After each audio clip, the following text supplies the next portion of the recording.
Hello and welcome to Cash and Coins. I hope you are doing well. Today I'm going over 8 things to consider when buying silver and gold. This is for the new and seasoned stackers and collectors.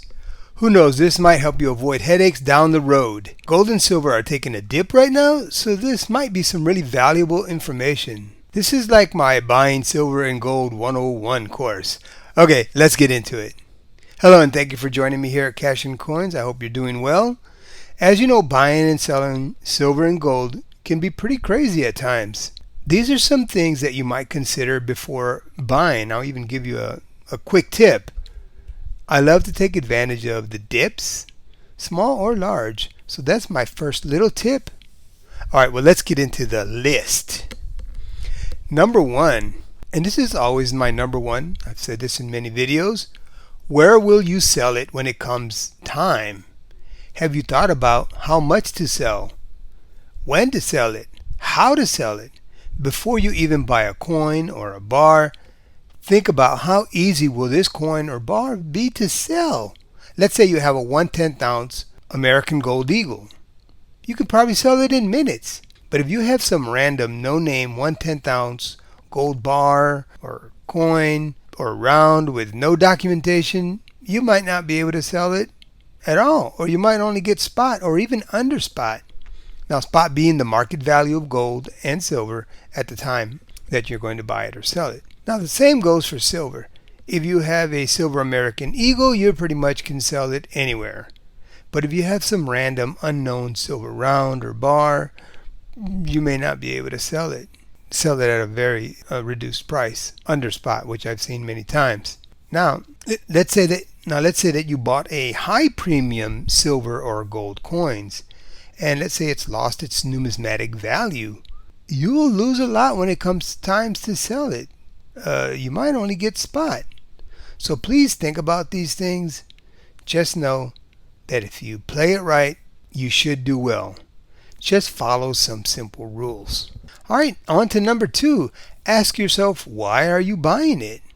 Most people buy it as an investment or a hedge against inflation, some kind of insurance, some for the collector value. Decide whether you want to be a collector or an investor, also known as stacker. This is pretty important. All right, on to number 3. What are you buying? Silver or gold bars, rounds, sovereign government minted coins? Are you buying fractional silver or fractional gold? Junk or constitutional silver? Are you buying full ounces or bigger? Think about selling when buying. Buy what you know will sell. That really is key. All right, number 4. Where will you buy them? A local coin store? That's actually where I started. A pawn shop? Be careful there. Online dealers? Make sure that they're trusted. eBay? Make sure that's trusted. And Instagram, definitely make sure it's trusted. Go to the most trusted. As you know, there are many scammers out there nowadays. And I mostly buy from online dealers and my local coin store. But you do have choices and do what works best for you. Just be safe. Number 5. When will you buy them? Will you wait for a dip? Will you save up for a full ounce or more? Especially for gold bars, as 10-ounce gold bars can cost you more than your car.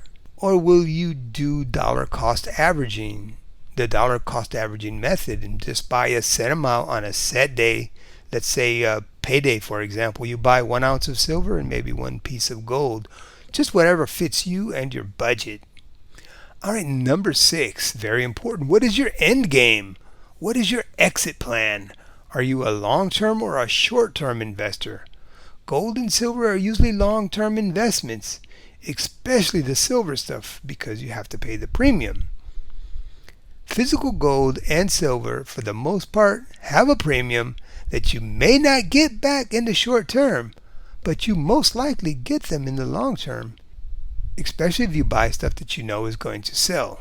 So please remember that detail. Yes, now number 7, the dreaded taxes. Taxes are different all over the place. Have you thought about taxes? Have you thought about what's involved in buying and selling silver and gold? It does vary from state to state or country to country. In my state, for what I do with my silver and gold, I have nothing to worry about, knock on wood. Hopefully it stays that way. But you can always call your local coin store and see what the rules are, and they usually will help you out. Now, number 8. Now here's a big one, and it's the last on my list, and this list isn't in any particular order except for number 1. But where will you store it? Are you going to store it at home in a safe, in the backyard, at the bank, in a vault, in a milk jug, in your refrigerator? Yeah, I had to stop doing that.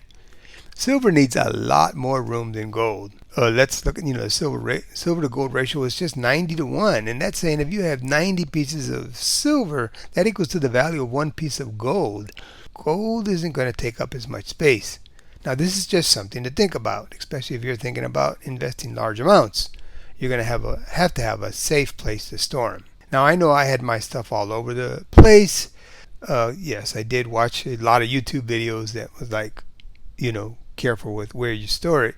So I was careful all the way from the beginning.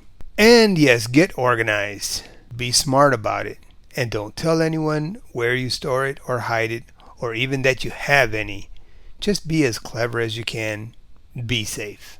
Alright, and that's it. That was just a quick video for today. Please let me know in the comments, what are your rules or strategies when buying or selling silver and gold?